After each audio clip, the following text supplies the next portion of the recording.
The sun cast long shadows across Paradise, Nevada, in the summer of 1878, but none longer than the shadow Francesca Blackett cast upon herself. The burn scars that marred the left side of her face had turned her into a ghost present but unseen, alive but not living in a town that thrived on appearances and gossip. She arrived on the afternoon stage with nothing but a carpetbag, a mysterious past, and a black veil that hung from her bonnet like a permanent curtain between her and the world.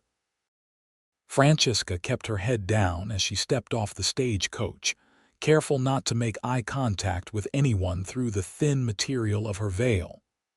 Her arrival in Paradise was meant to be a fresh start, far from the whispers and stares that had followed her in Boston. Her aunt had written about this burgeoning town in Nevada, a place where silver flowed like water and opportunities abounded for those willing to work. With her skills as a seamstress, Francesca hoped to build a quiet life where her veil would simply become another unremarkable feature in a town full of oddities. "Madam, your bag," the stagecoach driver called, holding out her carpetbag. She nodded and reached for it, keeping her face angled away from him. "Thank you. Need directions to somewhere. Paradise ain't big, but it can be confusing for newcomers." "The Silver Bell Hotel, please," she said softly, her voice barely audible above the bustling Main Street. He pointed down the dusty road. "3 buildings down on the right. Can't miss it, got the only painted porch in town." Francesca nodded again and started walking, clutching her bag tightly. The weight of curious stares pressed against her back, but she'd grown accustomed to ignoring them. In Paradise, she would be nobody, just another face passing through. Except she wasn't just another face. She was a hidden face, and that made people all the more curious. She found the Silver Bell easily enough, its blue-painted porch standing out among the weathered wood of neighboring buildings. The hotel was modest but clean, and the older woman at the front desk barely looked up from her ledger when Francesca requested a room. $1 per night, meals extra, the woman said. "How long will you be staying?" "I'm not certain yet." "Perhaps a week to start," Francesca replied, sliding the money across the counter. The woman nodded, finally looking up. Her gaze lingered on Francesca's veil for a moment before she pushed a key forward. "Room 4, top of the stairs to the right. Breakfast is served at 6, dinner at 5. No gentlemen callers after 8. "That won't be a concern," Francesca said quietly, taking the key. Her room was small but clean, with a narrow bed, a washstand, and a window overlooking the main street. Francesca set down her bag and approached the window cautiously, staying to the side to observe without being observed. Paradise was exactly as her aunt had described a town caught between the wilderness and civilization, with wooden boardwalks and hitching posts alongside a telegraph office and a newly built bank. Only when the door was locked behind her did Francesca remove her bonnet and veil. The cool air against her scarred skin brought momentary relief. She avoided the small mirror above the washstand, a habit formed years ago when the sight of her reflection first brought her to tears. The burns had healed as well as could be expected, but they had left her once smooth skin a patchwork of pink and white, twisted in places where the fire had burned deepest. Francesca unpacked her few belongings, including her sewing kit and the fabrics she'd brought to start her business. Tomorrow she would inquire about renting a small space to open a dress shop. For now, she was content to rest and prepare herself for the challenges ahead. She had just finished washing her face when a commotion erupted in the street below. Moving to the window, she peered out carefully to see a group of men on horseback thundering into town. They pulled up in front of the saloon across the street, their laughter and shouts carrying up to her window. One man in particular caught her attention, tall and broad-shouldered, with a confidence that set him apart from the others. He dismounted with easy grace, removing his hat to reveal dark hair that curled at the nape of his neck. Even from a distance, Francesca could see that he commanded respect from both his companions and the townspeople who acknowledged him as he passed. Something about him made her linger at the window longer than she should have, watching as he disappeared into the saloon with the others. Shaking herself from her momentary fascination, Francesca moved away from the window. Men like that, handsome, confident, at ease in the world, belonged to a different life than the one she now lived. Her existence would be quiet, solitary, focused on work and survival. Romance was a luxury afforded to women with unblemished faces and unburdened hearts. The next morning, Francesca rose early, securing her veil before venturing downstairs. The dining room was nearly empty at this hour, which suited her perfectly. She took a table in the corner, her back to the wall, and ordered a simple breakfast from a sleepy-eyed girl who barely glanced at her veiled face. "You're new," the girl observed as she set down a plate of eggs and biscuits. "Yes," Francesca replied. "I arrived yesterday, looking for work. Actually, I'm hoping to open a dress shop. Do you know if there's any space available for rent?" The girl seemed to consider this. "Old man Peterson's place has been empty since he passed last winter. It's just down from the Mercantile. Mrs. Peterson might be willing to rent it out." Francesca nodded. "Thank you. I'll inquire about it today." She ate quickly, lifting her veil just enough to take small bites, careful not to expose her face to anyone who might enter. When she finished, she paid for her meal and stepped out into the already warm morning air. Paradise was coming to life, with merchants opening their shops and ranch hands leading horses down the main street. Francesca kept close to the buildings, following the girl's directions to find Mrs. Peterson's home behind the former shop. The widow Peterson was a thin woman with sharp eyes that immediately fixed on Francesca's veil when she opened the door. "Mrs. Peterson, my name is Francesca Blackett. I understand you might have a shop available for rent." The woman's expression softened slightly at Francesca's polite tone. "I do indeed, though it's been sitting empty these months since Harold passed. What kind of business are you looking to run?" "I'm a seamstress. I was hoping to open a dress shop." Mrs. Peterson seemed to approve of this idea. Paradise could use a good seamstress. "The ladies have to order from catalogs or travel all the way to Carson City for decent dresses." She gestured for Francesca to follow her. "Come, I'll show you the place." The shop was small but well positioned on the main street, with large front windows and enough space for a counter, sewing area, and displays. Dust covered everything, but Francesca could see the potential. "It's perfect," she said, already calculating how to arrange her workspace. They agreed on a reasonable rent, and Mrs. Peterson handed over the keys with a curious glance at Francesca's veil. "If you don't mind my asking, dear, are you unwell?" Francesca stiffened. "No, madam, I simply prefer privacy." The widow nodded, though her expression suggested she wasn't satisfied with the explanation. "Well, folks around here are good people, but they do like to know their neighbors. You might find it easier if you're a bit more open." "Thank you for your concern," Francesca said stiffly, "but I'll manage just fine." Mrs. Peterson didn't press further, but her words lingered in Francesca's mind as she began cleaning the shop. By midday, she had cleared enough dust to make the place habitable, though there was still much to do before she could open for business. She was sweeping the front step when the man she'd seen the previous day rode past on a magnificent black stallion. He slowed as he approached, and Francesca instinctively lowered her head, letting her veil shield her from his gaze. "Afternoon, madam," he called, tipping his hat. His voice was deep and warm, with a slight southern drawl that suggested he wasn't native to Nevada. "You must be new to Paradise." Francesca hesitated before responding.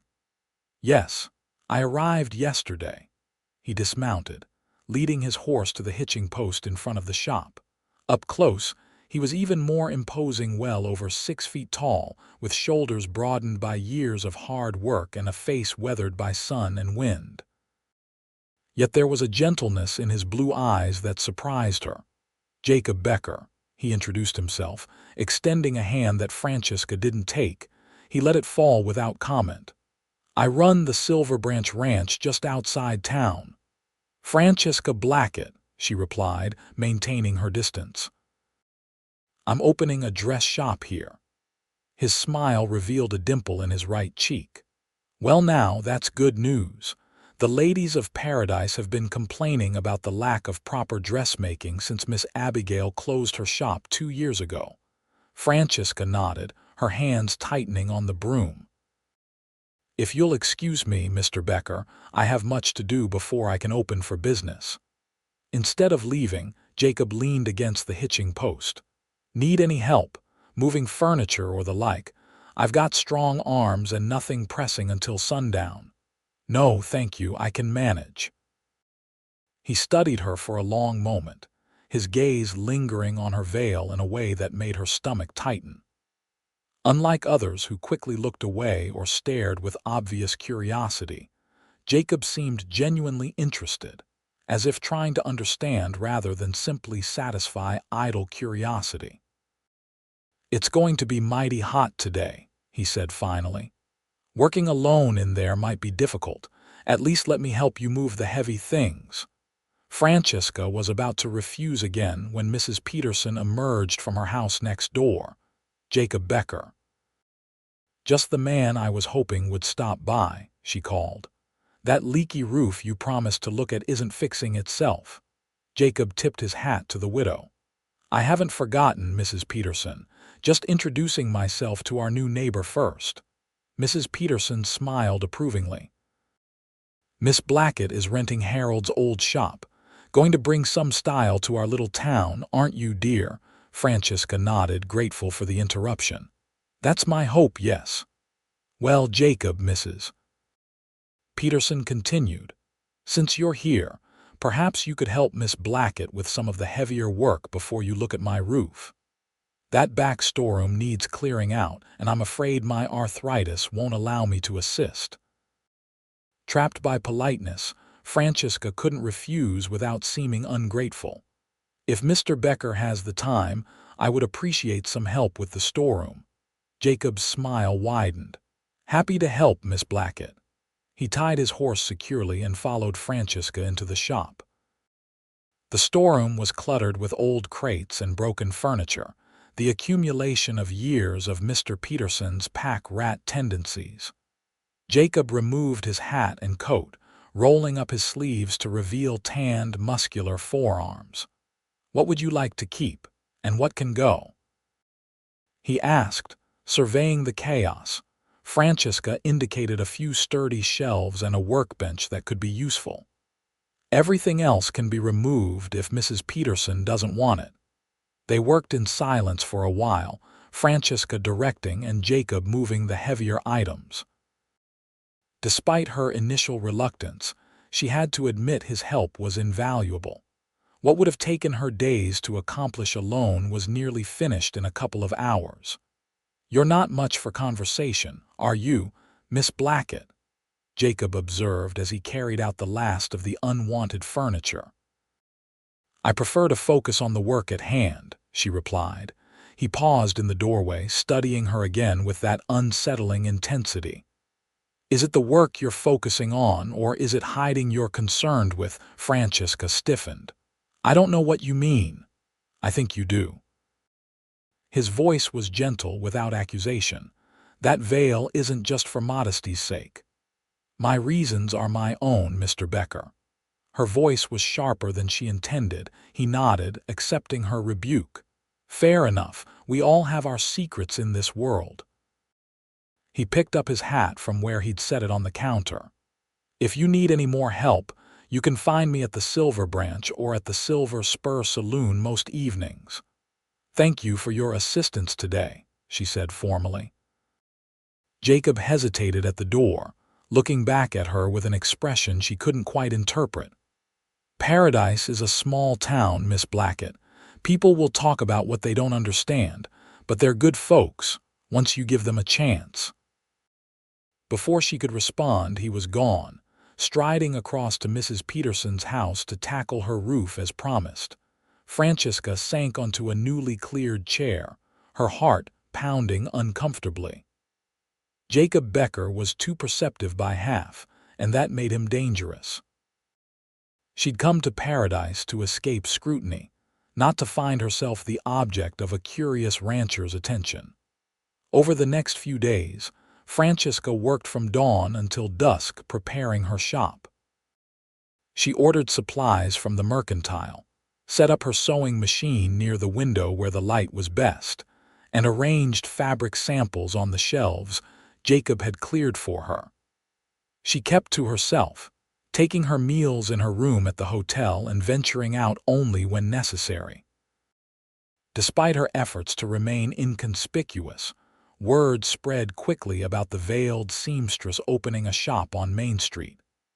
Women began stopping by, ostensibly to inquire about her services, but clearly curious about the mysterious newcomer.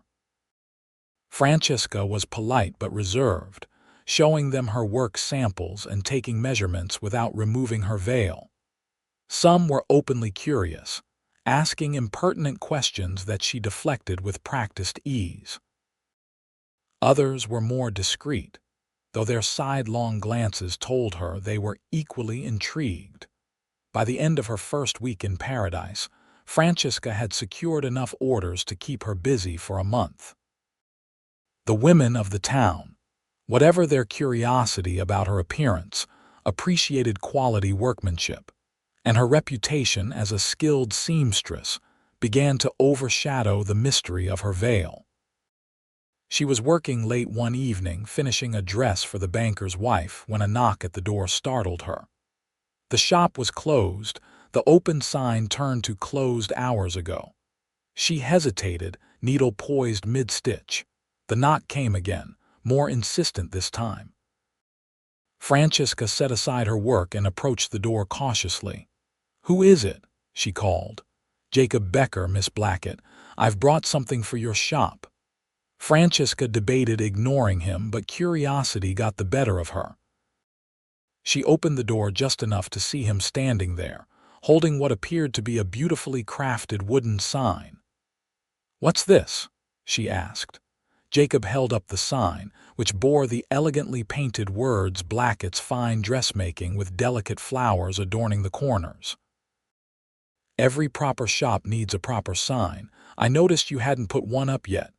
Francesca was momentarily speechless. The sign was beautiful, clearly the work of skilled hands and considerable time. "You made this," he nodded, a hint of pride in his smile. "Woodworking's a hobby of mine. Helps pass the long winter evenings.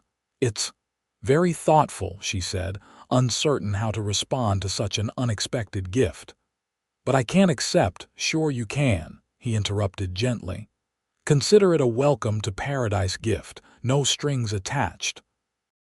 She hesitated, then opened the door wider to allow him to enter. Jacob stepped inside, glancing around approvingly at the transformation of the shop. "You've done wonders with the place," he commented, setting the sign on the counter. "Old Peterson would hardly recognize it." "Thank you," Francesca said, maintaining a safe distance between them. "And thank you for the sign. It's beautiful work." Jacob shrugged off her praise. "Just something I thought might help your business. First impressions matter in a small town." His gaze lingered on her veil. "Though some folks make quite an impression without trying." Francesca tensed. "Mr. Becker, Jacob, please." "Mr. Becker," she repeated firmly. "I appreciate your kindness, but I'd prefer not to discuss my personal choices." He studied her for a long moment, then nodded. "Fair enough. But I want you to know something, Miss Blackett. Whatever you're hiding behind that veil, it doesn't matter to me." "You can't possibly know that," she said softly.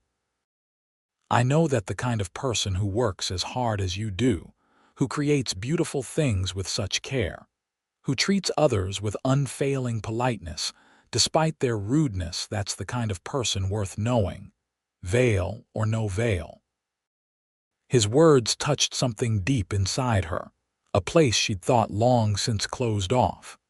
For a dangerous moment, Francesca imagined what it might be like to trust this man, to let him see the real her scars and all. But then reality reasserted itself. Men like Jacob Becker didn't court women with ruined faces. His kindness was just that kindness, perhaps mixed with curiosity, but nothing more. "It's late, Mr. Becker," she said, moving toward the door. "Thank you again for the sign." He accepted his dismissal with grace, retrieving his hat from the counter. "I'll hang it for you tomorrow if that's agreeable. It'll need proper mounting to withstand the wind we get through here." "That won't be necessary, I insist," he said, his tone brooking no argument. "Consider it part of the gift." Francesca sighed, recognizing the stubborn set of his jaw. "Very well, tomorrow morning before I open." Jacob smiled, touching the brim of his hat. "Until tomorrow, then, Miss Blackett." After he left, Francesca ran her fingers over the smooth wood of the sign, tracing the letters of her name. It had been a long time since anyone had made something for her, even longer since a man had shown her such thoughtfulness. The gesture unsettled her even as it warmed her heart. True to his word, Jacob arrived early the next morning with tools and brackets to mount the sign above her shop door. Francesca watched from inside as he worked efficiently, his strong hands making quick work of the task. When he finished, he stepped back to admire his handiwork, then entered the shop with sawdust clinging to his shirt and a satisfied smile on his face. "There now," he said, "a proper dress shop with a proper sign." "It looks wonderful," Francesca admitted. "You have considerable talent, Mr. Becker." "Jacob," he corrected again, "and thank you. My father was a carpenter before he took up ranching, taught me everything he knew." He brushed the sawdust from his hands. "Speaking of which, I should get back to the ranch. Cattle don't feed themselves." As he turned to leave, he paused. "There's a social at the church Saturday evening. Nothing fancy, just music and food and neighborly conversation. You should come." Francesca shook her head immediately. "I don't think, just consider it," he interrupted. "Might be a good way to meet potential customers. And," he added with a wink, "I make a mean apple pie that'll be there for the dessert table." Before she could form a proper refusal, he was gone, the bell above her door jingling in his wake.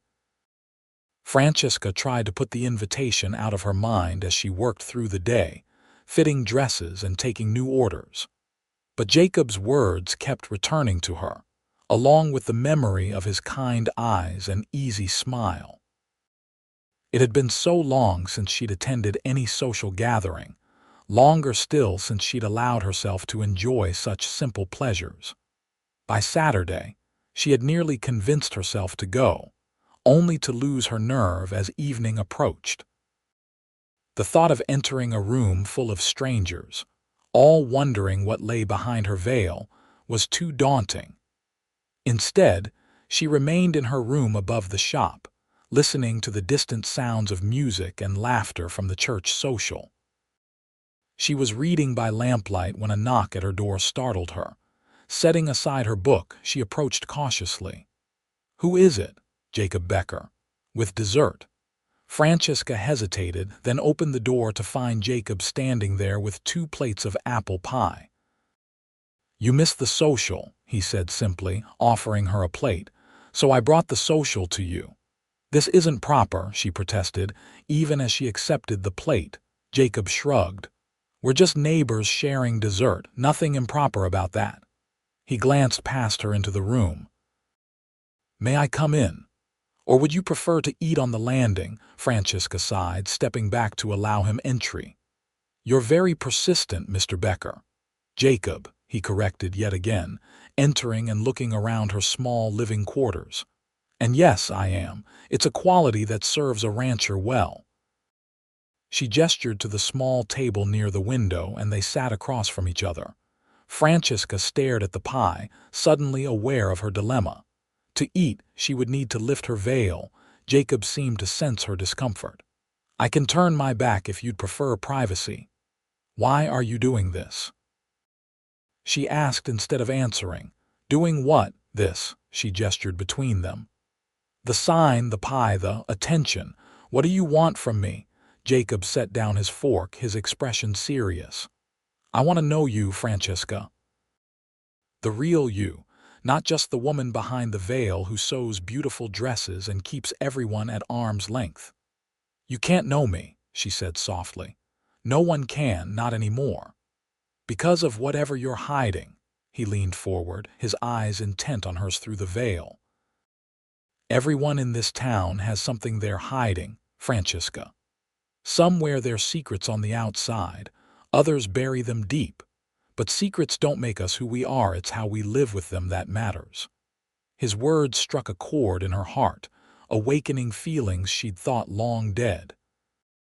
For 3 years since the fire, Francesca had defined herself by her scars, letting them dictate the boundaries of her life. Jacob was the first person to suggest there might be more to her than the damaged face she hid from the world.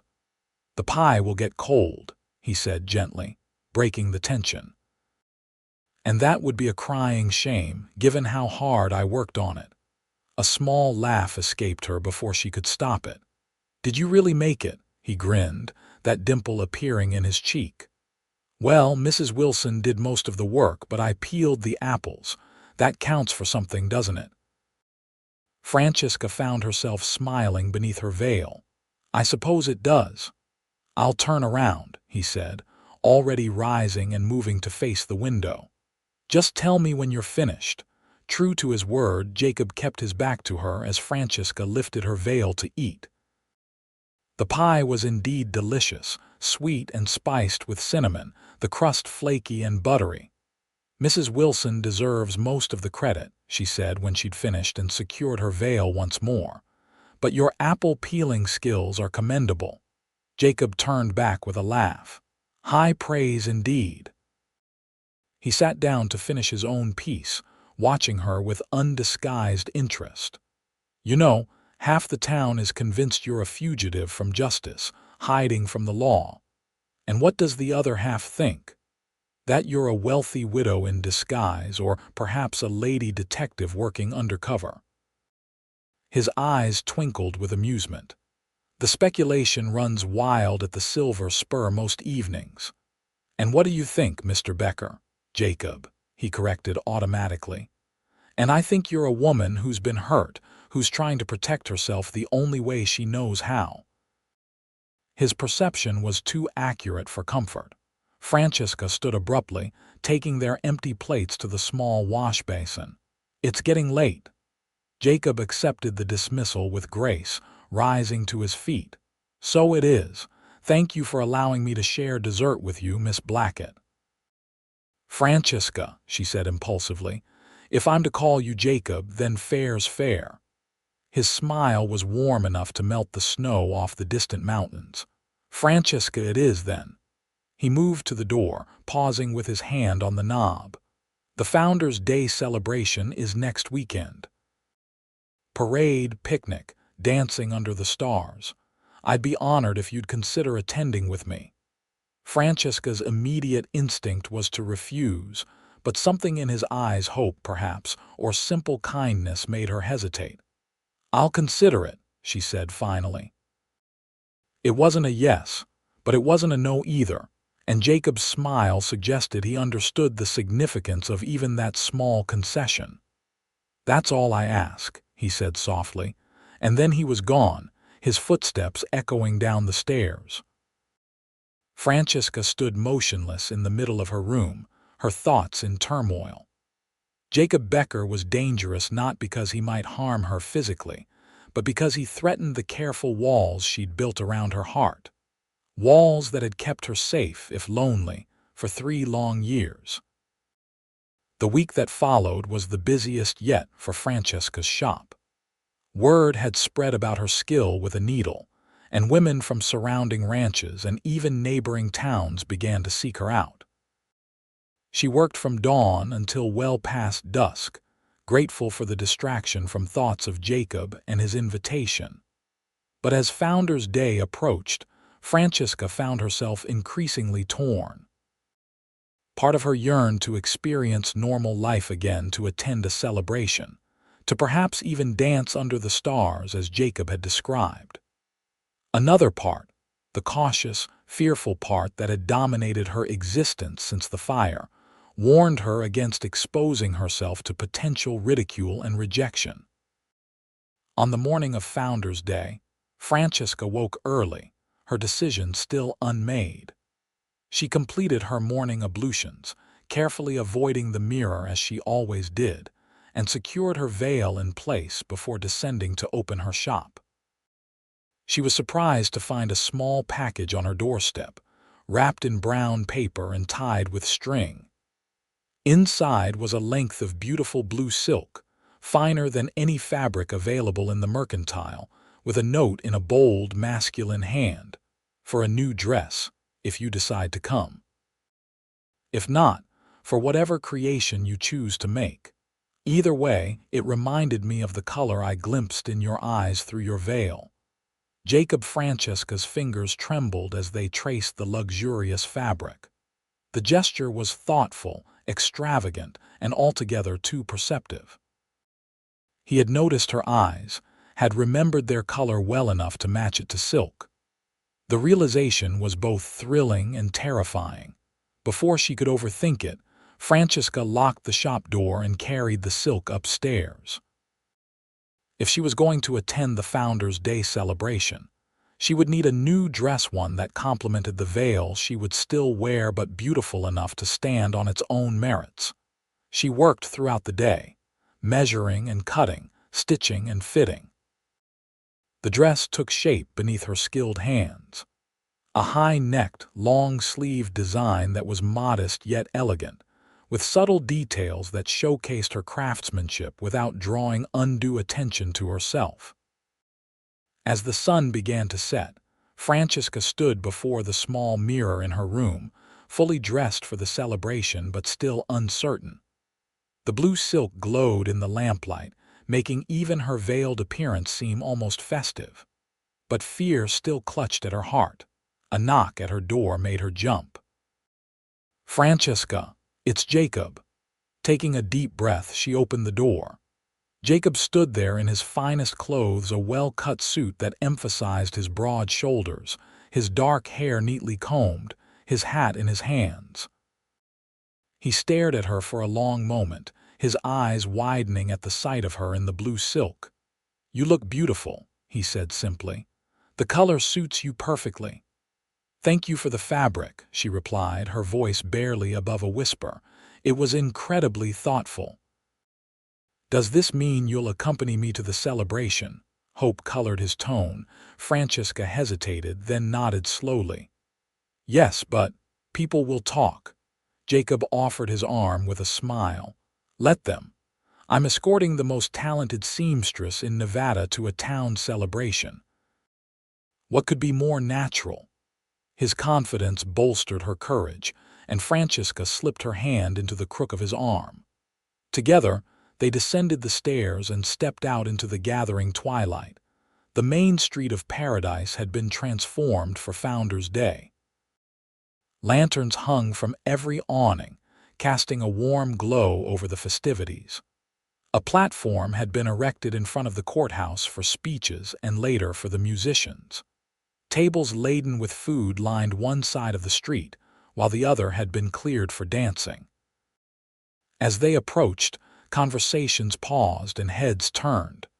Francesca tightened her grip on Jacob's arm, fighting the urge to flee back to the safety of her room.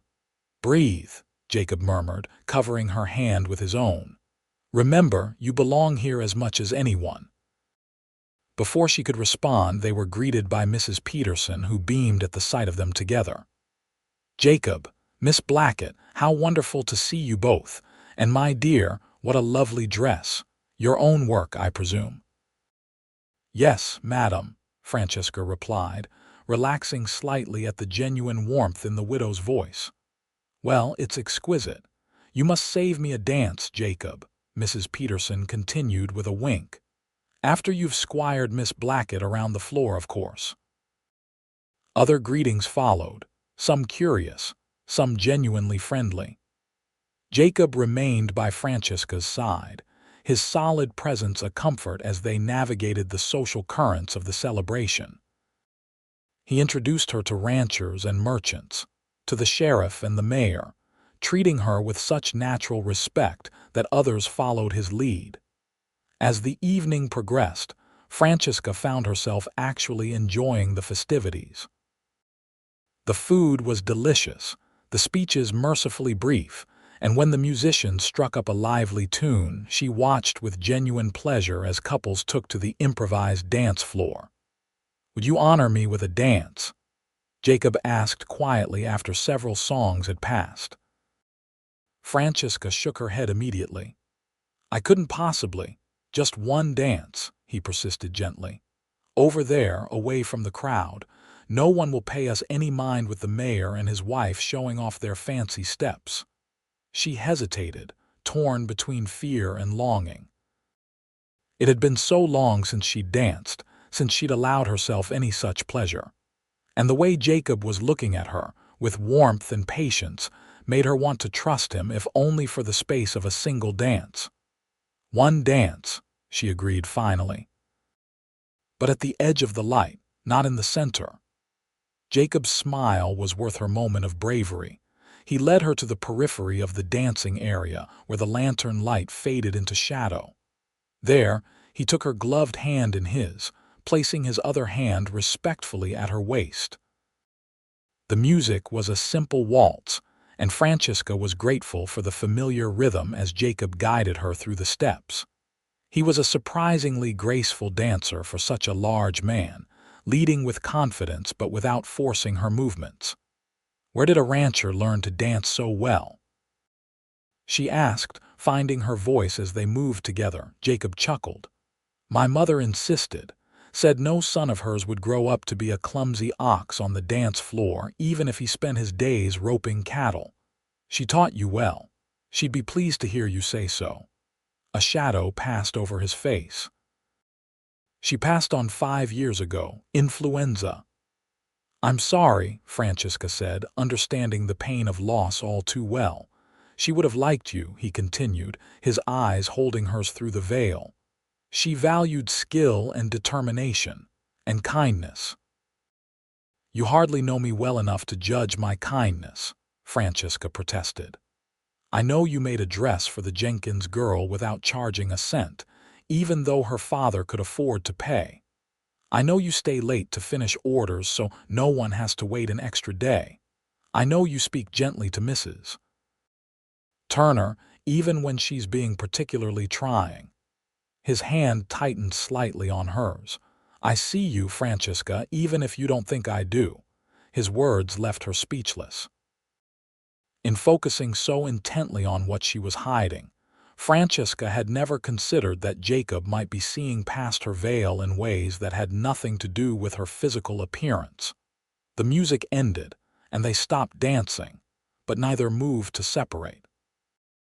They stood close, hands still joined, until a burst of laughter from nearby reminded Francesca of where they were. She stepped back, smoothing her skirts. "Thank you for the dance." Jacob's eyes were intent on hers. "Thank you for trusting me enough to dance with me." They rejoined the celebration, but something had shifted between them. Francesca felt it in the way Jacob stayed near her, in the gentle brush of his hand against hers when he thought no one was looking, in the warmth of his gaze whenever their eyes met. As the evening drew to a close and families began to drift homeward, Jacob escorted Francesca back to her shop. They walked slowly, neither eager for the night to end. "I had a wonderful time," Francesca admitted as they reached her door. "Thank you for persuading me to come." Jacob smiled, his face half illuminated by the lantern hanging outside her shop. "I'm glad. You deserve wonderful times, Francesca." An awkward silence fell between them, filled with unspoken words and uncertain possibilities. "Would you join me for a ride tomorrow?" Jacob asked suddenly. "I know a place not far from town, peaceful, private, with a view that'll take your breath away. We could bring a picnic." The invitation was unexpected, and Francesca's instinct was to refuse. A dance in public was one thing, but a private outing was something else entirely. "I don't ride," she said, which was true enough. It had been years since she'd been on a horse. "You can ride with me," Jacob suggested. "My horse, Thunder, is gentle as a lamb and strong enough to carry us both easily." The thought of sitting so close to Jacob, of being held secure in his arms as they rode, sent a flutter of both fear and anticipation through Francesca's chest. "I don't know. Please," he said softly. "One afternoon away from town, away from curious eyes, just the two of us and the Nevada sky." Put that way, it was an offer too tempting to refuse. "All right," she agreed. "What time?" His smile was like the sun breaking through clouds. "I'll come by after church, around noon. Wear something comfortable for riding." Francesca nodded, already wondering if she was making a terrible mistake. "Good night, Jacob." "Good night, Francesca." He hesitated, then lifted her gloved hand to his lips in a gesture so gentlemanly and yet so intimate that it left her breathless. "Sweet dreams." She watched him walk away, his tall figure gradually disappearing into the darkness. Only when he was gone did Francesca enter her shop, closing the door behind her and leaning against it as her heart raced with emotions she'd thought long dead. Sleep was elusive that night, her mind filled with thoughts of Jacob, his gentle hands, his perceptive eyes, the way he looked at her as if trying to see past her veil to the woman beneath. No man had looked at her like that since before the fire, and even then, none had looked at her with such genuine interest in who she was rather than merely what she looked like. Morning brought renewed doubt. Francesca attended church, sitting in the back row where she always did, her veil protecting her from curious glances. Jacob was there with his ranch hands, and though he didn't approach her in the crowded church, his eyes found hers across the pews, and he offered a small smile that set her heart racing again. After the service, Francesca hurried back to her shop to prepare for their outing. She changed into a practical riding skirt and jacket, securing her veil with extra care. Precisely at noon, Jacob arrived with his magnificent black stallion. "Ready for an adventure?" he asked, his smile infectious as he helped her lock up the shop. "I'm not sure adventure is the right word for a picnic," she replied, trying to mask her nervousness with humor. Jacob laughed. "Any day away from the routine is an adventure in my book." He led her to where Thunder waited patiently. "Have you ever ridden double before?" Francesca shook her head. "I haven't ridden at all in many years." "Don't worry, I won't let you fall." He secured a basket behind the saddle, then mounted in one fluid motion before extending his hand to her. "Put your foot in the stirrup and I'll help you up." With Jacob's strong hands guiding her, Francesca found herself settled in front of him on the saddle, his chest warm against her back, his arms on either side of her as he took the reins. "Comfortable?" he asked, his voice close to her ear. She nodded, not trusting her voice. The intimacy of their position was both thrilling and terrifying. Jacob clicked his tongue, and Thunder moved forward at an easy walk. They traveled through town, drawing curious glances that Francesca tried to ignore, and then out onto the open road that led into the hills beyond Paradise. Once they were away from town, Jacob let Thunder pick up the pace to a smooth trot. The motion required Francesca to lean back against him for balance, and his arm tightened around her waist, steadying her. Relax, he murmured. Feel the rhythm of his movement and move with it. Gradually, Francesca found the pattern and began to enjoy the sensation of traveling swiftly across the landscape. The day was perfect, clear and warm, but not too hot, with a gentle breeze carrying the scent of sage and wildflowers. They rode for nearly an hour, climbing steadily into the foothills. Jacob pointed out landmarks along the way, telling stories about the land and its history. His deep voice rumbled against her back, and Francesca found herself laughing at his tales of mishaps during cattle drives and his early days learning to ranch. Finally, they crested a hill and Jacob drew thunder to a halt. "Here we are," he said, his arm still secure around Francesca's waist. "What do you think?" The view was spectacular. Below them stretched the valley, with Paradise, a tiny cluster of buildings in the distance. Beyond, the mountains rose in purple majesty, their peaks still capped with snow even in summer. "It's beautiful," Francesca breathed. "Worth the ride?" Jacob asked, his breath warm against her ear. "Definitely worth the ride." He dismounted first, then helped her down, his hands lingering at her waist a moment longer than necessary. Francesca stepped away, suddenly self-conscious, but Jacob merely smiled and turned to unpack the picnic basket. He spread a blanket on a patch of grass beneath a solitary pine tree, then arranged their meal: fried chicken, biscuits, apple tarts, and a jug of lemonade. It was simple fare but prepared with care. "Did you make all this yourself?" Francesca asked as they settled on the blanket. Jacob laughed. "No, I confess Mrs. Wilson helped again. My cooking skills are limited to beans and bacon over a campfire." They ate in companionable silence for a while, enjoying the view and the peaceful solitude. Jacob was careful to look away when Francesca needed to lift her veil to eat, respecting her privacy without making an issue of it. When they had finished, Jacob stretched out on his back, hands behind his head, gazing up at the cloud-scattered sky. "I come here sometimes when the ranch gets too busy, when I need to remember why I love this land so much." Francesca sat with her knees drawn up, watching the play of sunlight and shadow across the valley below. "It must be wonderful, having such a beautiful place to escape to." "Everyone needs somewhere they can be themselves," he said quietly. "Somewhere they feel safe." His words resonated with her.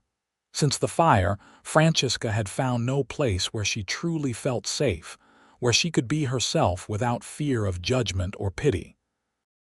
"Why did you come to Paradise, Francesca?" Jacob asked, his voice gentle. She considered deflecting the question, as she had done with everyone else who asked. But here, in this peaceful place with this man who had shown her nothing but kindness, the truth seemed less frightening. "I needed to start over," she said finally. "Somewhere no one knew me before." Jacob sat up, his eyes intent on hers through the veil. "Before what?" Francesca took a deep breath. "Before the fire." He waited, patient, giving her space to continue or not as she chose. "I was engaged," she said, the words coming slowly at first, then faster as the story unfolded. "In Boston. My fiancé was from a good family, wealthy, respected. We were to be married in the spring. I was happy." The word felt strange on her tongue after so long. "What happened?" Jacob asked when she paused. "There was a fire at my parents' home during a dinner party. My father's study something about faulty wiring in the new electric lamps. I was in there looking for a book when it started." Francesca's hands twisted in her lap, remembering. "The flames caught my dress first, then spread to my face and hair before anyone could reach me." Jacob's expression was pained, his eyes never leaving her veiled face. "You survived." "Yes, but my parents didn't. They were overcome by smoke trying to reach me." The guilt of that knowledge still haunted her dreams. "I was in the hospital for months. When I finally recovered enough to leave, my fiancé came to see me." A bitter laugh escaped her. "He couldn't even look at me. He said he couldn't possibly marry someone like me now. That his family had expectations, appearances to maintain." "He was a fool," Jacob said, his voice low and fierce. Francesca shook her head. "He was honest, at least. Better than the pitying glances, the whispers behind fans, the children who screamed when they saw me without my veil." She touched the edge of the black fabric that had become her shield. "After that, I sold what was left of my parents' estate and came west. I hoped, I could start fresh somewhere no one knew me." "And now paradise is home?" Jacob asked. "It's where I live," she corrected. "I don't know if it's home yet." Jacob reached out slowly, telegraphing his movements, and took her hand in his.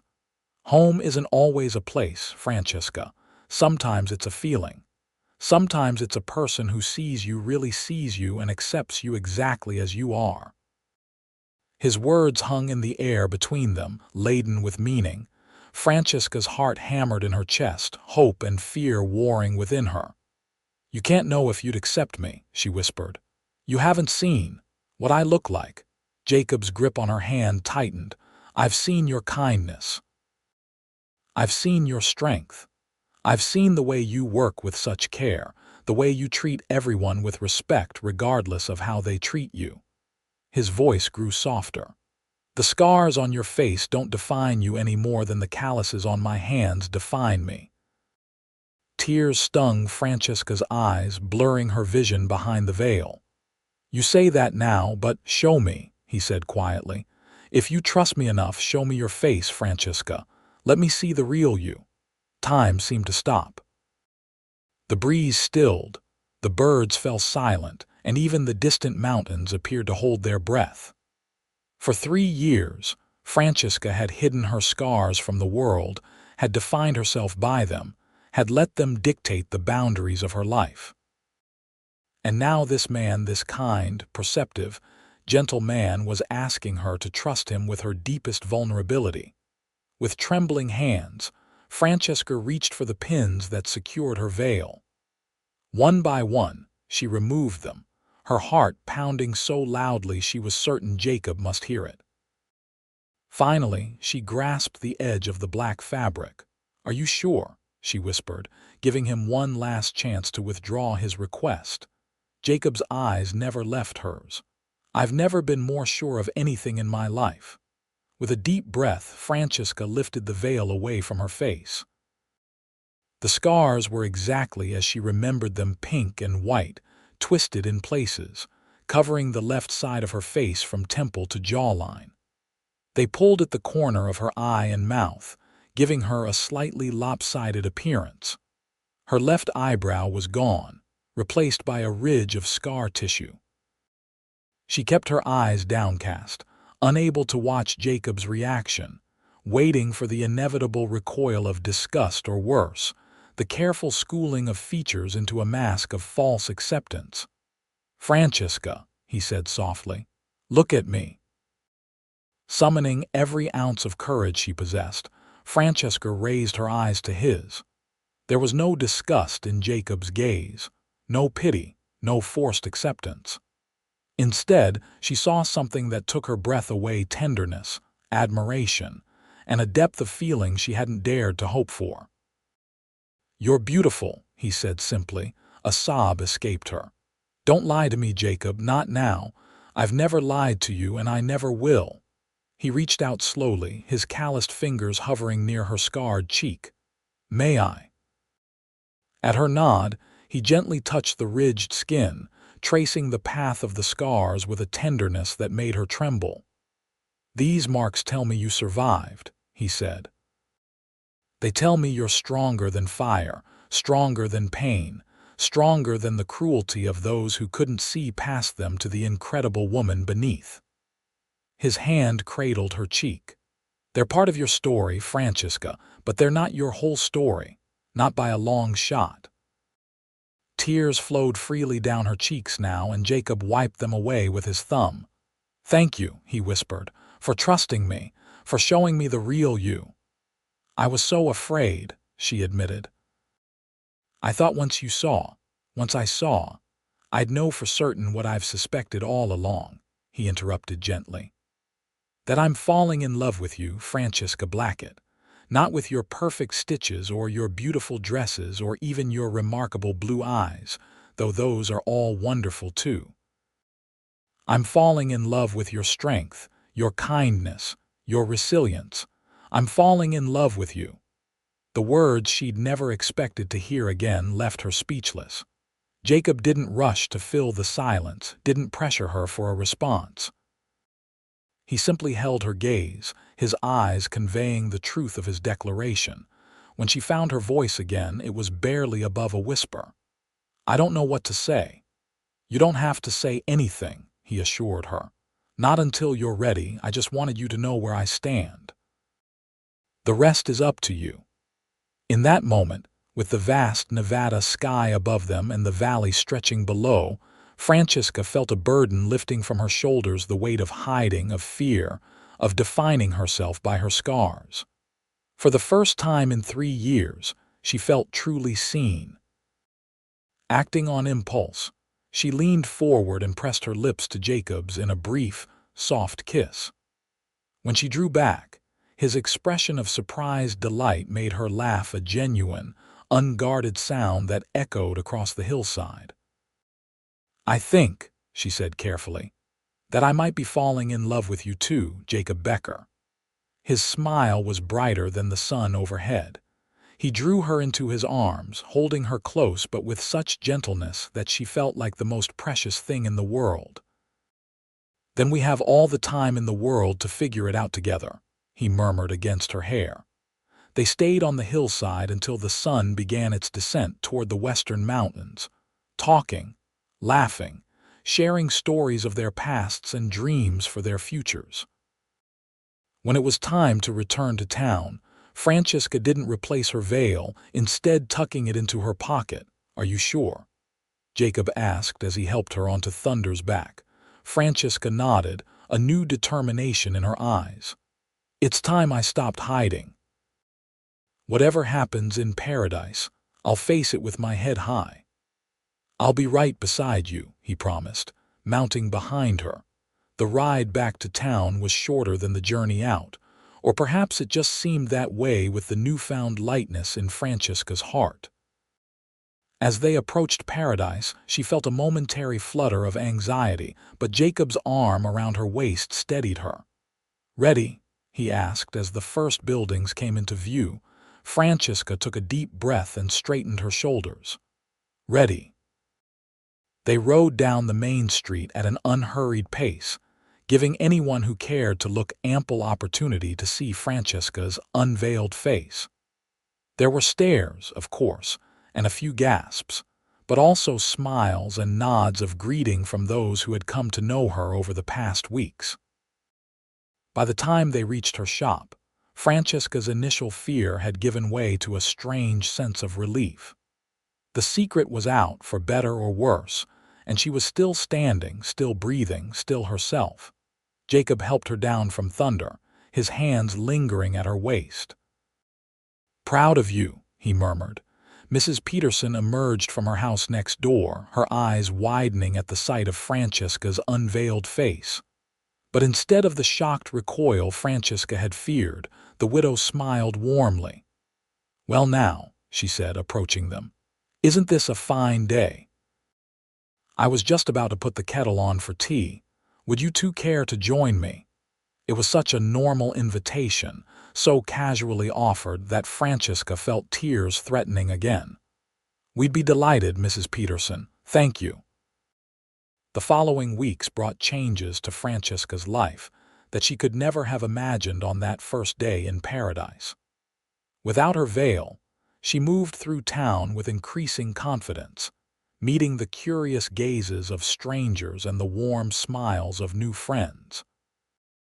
There were still whispers, still the occasional unkind remark, but they no longer had the power to wound her as they once had. Her business flourished as word spread of her skill with a needle. Women who had been too intimidated by her veiled presence now sought her out, not just for dresses but for conversation and friendship. And through it all, Jacob was there, a steady presence, a source of strength and laughter and tenderness.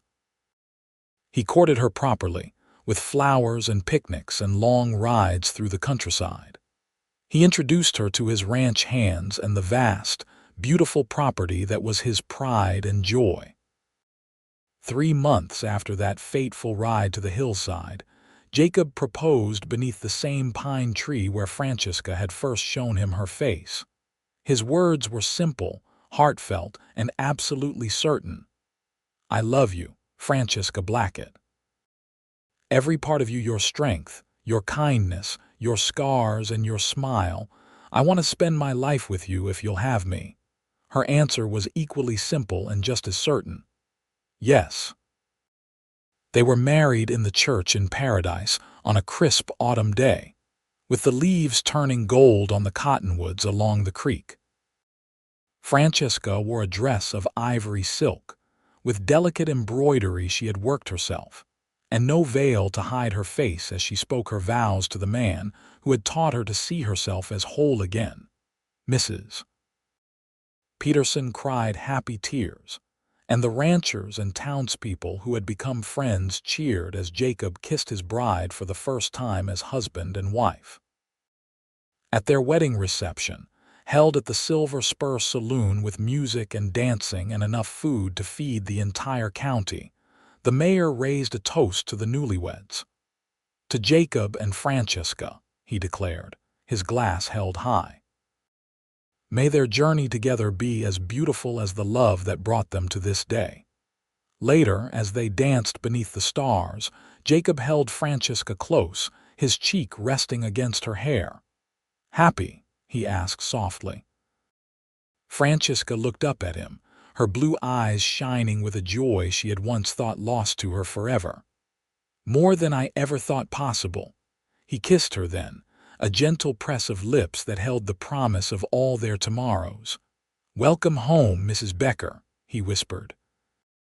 And in that moment, with Jacob's arms around her and the stars overhead, Francesca knew she had indeed found home at last, not in a place, but in the heart of a man who had seen past her scars to the woman beneath, who had loved her enough to wait until she was ready to show him the real her.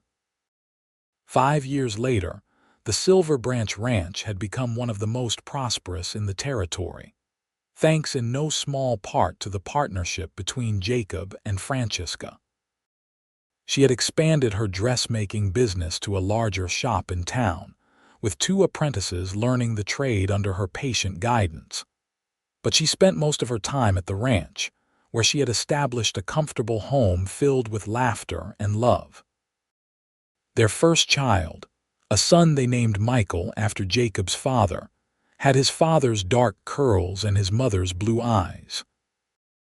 At 4 years old, he was already showing signs of being as headstrong as both his parents, insisting on helping with the ranch chores and sitting beside his mother as she sewed, asking endless questions about the fabrics and threads. Their daughter, Sarah, had just celebrated her 2nd birthday, a tiny whirlwind with golden curls and a smile that melted even the toughest ranch hand's heart. She showed no fear of her mother's scarred face, tracing the ridged skin with gentle fingers and pressing kisses to her mother's cheek with innocent affection. On a warm spring evening, Francesca sat on the porch of their ranch house, watching as Jacob taught Michael to throw a lariat. Sarah played at her feet with a cloth doll Francesca had made for her, chattering in the half-formed sentences of a 2-year-old. The years had softened the appearance of Francesca's scars somewhat, though they would always be a part of her. But they no longer defined her, no longer limited her life or her joy. She had learned to see them as Jacob did, as marks of survival, as part of her story but not her whole story. Jacob looked up from his lesson with Michael, catching her watching them. His smile was as warm and tender as it had been that day on the hillside when she first showed him her face. "What are you thinking about, love?" he asked, crossing the yard to join her on the porch steps, their son scampering off to practice with his small rope. Francesca leaned against his shoulder as he sat beside her. I was thinking about how much has changed, how different my life is from what I imagined when I first came to paradise. Jacob slipped his arm around her waist, drawing her closer. Better or worse? Infinitely better, she said without hesitation. I came here hoping to hide, to just exist in the shadows. Instead, I found everything. A home, a family, a life filled with more love than I ever thought possible. He pressed a kiss to her temple, right at the edge of her scarred skin. You found those things because you were brave enough to step out of the shadows, to let everyone see the real you. Francesca smiled, watching as Michael successfully lassoed a fence post and turned to them with a triumphant grin. Sarah clapped her small hands in delight, shouting, "Mikey did it!" In her clear little voice. "Our children will never learn to hide who they are," she said softly. "They'll grow up knowing that what's in their hearts matters more than what others might see on the surface." "They have the best teacher," Jacob replied, his voice warm with pride. "A mother who shows them every day what true courage looks like." As the sun set behind the mountains, painting the sky in shades of gold and pink, Francesca Becker knew with absolute certainty that she was exactly where she was meant to be. The scars that had once made her hide her face had led her, through paths she could never have foreseen, to this moment, to this man, these children, this life overflowing with love and purpose. The veils were gone, the shadows banished, and in their place was a woman who had learned that being seen, truly seen, was not something to fear, but something to cherish. A woman who had found, in the wide open spaces of the Nevada wilderness, and in the heart of a man brave enough to ask for truth, the freedom to be fully, completely herself. And that, Francesca knew, was the greatest gift of all.